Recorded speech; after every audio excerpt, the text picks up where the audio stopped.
কথাগুলো একটু শুই না যান। এই যে আমার হাতে কি দেখতেছেন জানেন? মোবাইল। আমি যেটা দিয়ে রেকর্ড করতেছি এটাও মোবাইল। এই মোবাইলের দাম বর্তমান বাজার মূল্য 25,000 টাকা। কথাটা বুঝছেন? এই 25,000 টাকা এটার মূল্য কতক্ষণ জানেন? এই মোবাইলের মধ্যে ফুল চার্জ থাকতে হইব, ফুল ইন্টারনেট থাকতে হইব, তাইলে এটার মূল্য আছে। আর যদি এটার মধ্যে ইন্টারনেটও না থাকে, মোবাইলের চার্জও না থাকে, এইভাবে একেবারে বন্ধ থাকে, তাহলে আর কোনো মূল্য নাই।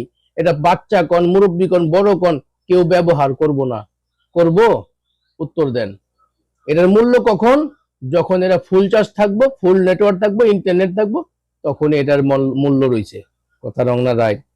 ঠিক একইভাবে এই যে আল্লাহ সুবহানাহু ওয়া তাআলা যে আমাদেরকে এত সুন্দর একটা দেহ বানায় দিছে, এই দেহের মধ্যে যদি রসুলের তরিকা না থাকে, এই দেহেরও 2 পয়সার মূল্য নেই।